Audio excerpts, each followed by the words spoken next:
কেমন আছো বন্ধুরা? আশা করি সবাই ভালো আছো, আমিও ভালো আছি।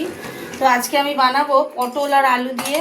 এই যে পটল আলুটা ভাজবো, আর পটলটা চিংড়ি মাছ দিয়ে ঝোল করবো। সেদিনকে বড়ি দিয়ে করেছিলাম, পটল দেখিয়েছিলাম। এই যে চিংড়ি মাছ করবো। চলো রান্নায় করে যাই তাড়াতাড়ি। গ্যাসটা জ্বালিয়ে দিয়েছি, করার আগে পটলটা ভেজে নেব। পটলটা ভাজবো, তাই একটু তেল দেবো। তেল দিয়ে দিলাম পটলটা ভাজার জন্য। তেলটা গরম হোক, পটলগুলো দিয়ে দিচ্ছি।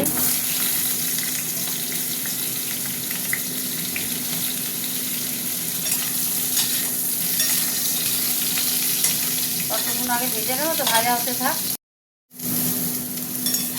ভাজা হয়ে গেছে, এবার কি করব, ভাজাটাকে এবার নাবিয়ে তরকারি বসাবো। ঠিক আছে, হতে থাক। চলো কড়াই তেল দিয়ে দিচ্ছি। পটল ভাজা কড়াতেই করছি। তেল দিয়ে দিলাম, তেলে একটু মিষ্টি দেবো। তেলে একটু মিষ্টি দিতে হবে। দিয়ে দিলাম দুটো তেজপাতা আর দুটো শুকনো লঙ্কা দেবো। তেলটা একটু গরম হোক, কালারটা আসবে, নালে আসবে না। হতে থাক। তেল গরম হয়ে গেছে, পেঁয়াজ দিয়ে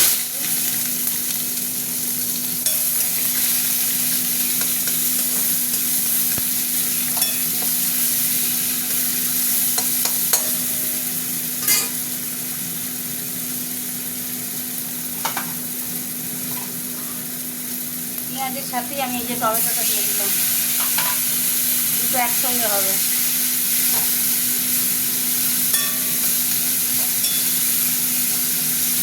নরম হয়ে গেলে চিংড়ি মাছগুলো দেবো।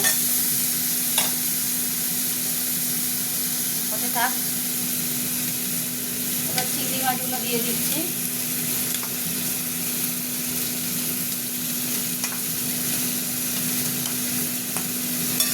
চিংড়ি মাছগুলো দিয়ে দিলাম।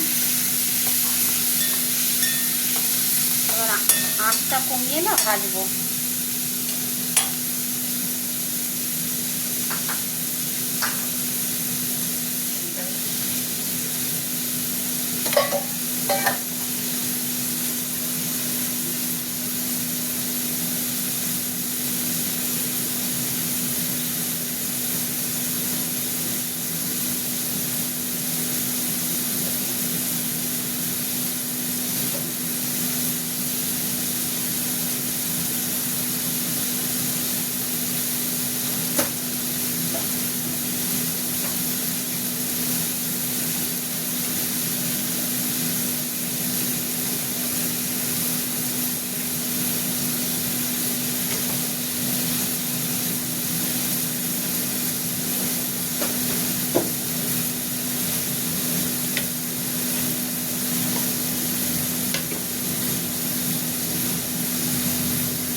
দেখো নরম হয়ে গেছে অনেকটা, হতে থাক।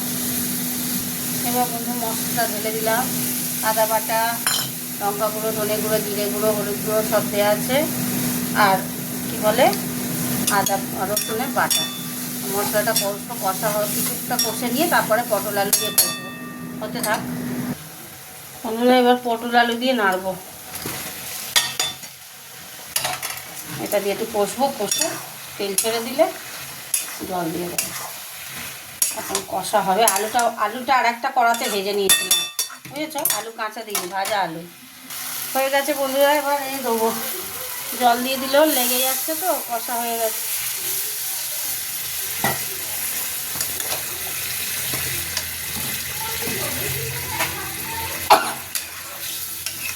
বাবা ঝাঁঝে হ্যাচ্চো হচ্ছে।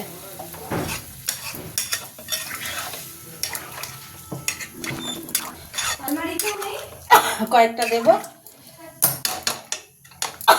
নুন মিষ্টিটা দেখে নি, না নুন আরেক নুন দিই,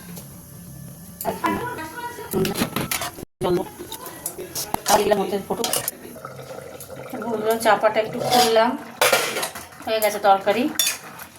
এই দেখো, এই যে আলু সিদ্ধ হয়ে গেছে, পটল তো সিদ্ধ হবেই, এই যে পটলও কচি পটল তো কমপ্লিট হয়ে গেল রান্না।